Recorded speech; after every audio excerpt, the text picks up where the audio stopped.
So if the magnitude of sum of two vectors is equal to magnitude of difference of two vectors, तो हम consider करते हैं कि वो दो वेक्टर ए बार और बी बार है, मतलब ए बार बी बार दो वेक्टर। उसने क्या कहा, if the magnitude of sum of two vector, तो दो वेक्टर का सम करो और उसका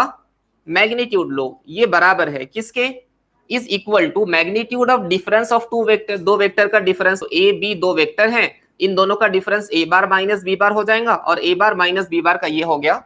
मैग्नीट्यूड। अब फॉर्मूले यूज में आएंगे। मुझे बताइए दो वेक्टर के एडिशन का मैग्नीट्यूड का फॉर्मूला क्या है, अंडर रूट, बताइए, फर्स्ट वेक्टर का स्क्वायर प्लस सेकंड वेक्टर का square plus 2 times of first vector second vector cos of angle between two vector. अच्छा, दो वेक्टर की सब्ट्रैक्शन का मैग्नीट्यूड का फॉर्मूला क्या है, फर्स्ट वेक्टर का स्क्वायर सेकंड वेक्टर का square minus 2 times of first vector second vector cos of angle between two vector. अच्छा, ये स्क्वायर रूट मैं दोनों तरफ स्क्वायर कर लूंगा, तो ये दोनों स्क्वायर रूट एक दूसरे को कैंसिल कर लेंगे, जो बचा वो लिख लेते हैं, a square plus b square plus 2ab cos theta is equal to a square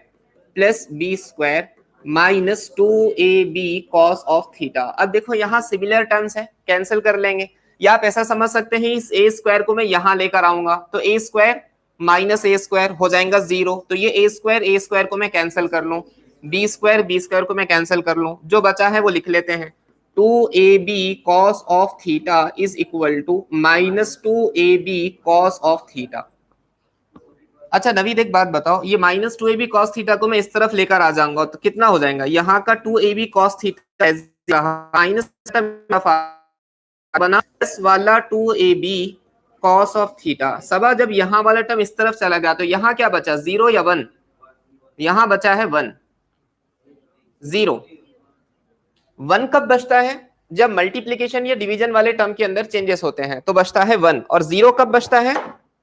जब एडिशन या सब्ट्रैक्शन वाला केस हो। यहां हमने माइनस वाले टर्म को इस तरफ लेकर आए हैं, माइनस वाला इस तरफ प्लस में आया, इसका मतलब एडिशन सब्ट्रैक्शन वाला केस है, तो यहां कितना बचेगा, 0 बचेगा। ठीक है, ओके, इसको दूसरे तरीके से भी कर सकते हैं, मैं बताता हूं, 2ab cos theta plus 2ab cos theta कितना होगा, 4ab cos थीटा। अब जरा ध्यान देते हैं यहाँ पर, 4 0 हो सकता है क्या, नहीं, a 0 नहीं, b 0 नहीं, मतलब अगर ये पूरे टर्म का मल्टीप्लीकेशन 0 होना है तो चाहे ना चाहे cos थीटा 0 होना चाहिए। इसको आप दूसरे तरीके से समझ सकते हैं, cos थीटा यही रहा, 4ab इसकी डिवाइड में गया, 0 डिवाइड बाय एनी टर्म 0 ही होगा, इसका मतलब cos थीटा की वैल्यू 0, तो theta equal to 90 degree, so theta 90 degree बनना चाहिए था। देखते हैं 90 डिग्री है क्या,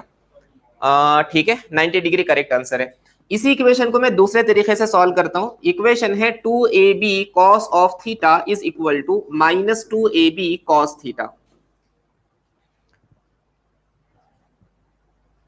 और इसको डिवाइड में लेके जाने से फायदा नहीं होगा, सारे टर्म कैंसिल हो जाएंगे, नहीं बराबर है, ऐसे ही करना चाहिए इसको। क्या ये क्वेश्चन आपको समझा,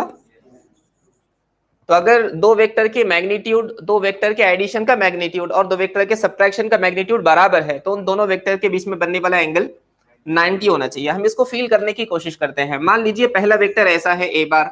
और दूसरा वेक्टर ऐसा है बी बार, क्या आप मुझे बता सकते हैं रिजल्टेंट कैसा होगा। रिजल्टेंट के लिए हम पैरेललोग्राम कंप्लीट करेंगे, ये मिलेगा हमको क्या, ए बार माइनस बी बार, ये ए बार प्लस बी बार, ये मिलेगा ए बार प्लस बी बार। अगर मुझे ए बार माइनस बी बार पता करना है तो क्या करूं, तो मुझे जाना चाहिए बी बार को, बी बार माइनस है ना, तो बी बार को लेकर आऊं नीचे की तरफ, ये बन गया हमारा माइनस ऑफ बी बार। अब ए बार माइनस बी बार कितना होगा, ये बनेगा रिजल्टेंट, ये हो गया ए बार माइनस बी बार। ये कब पॉसिबल है, जब ए और बी के बीच में एंगल बराबर हो, यानी इन दोनों का मैग्नीट्यूड यानी लेंथ बराबर बराबर आएगी जब एंगल 90 डिग्री होगा, उसके अलावा के केसेस में ये नहीं हो सकता।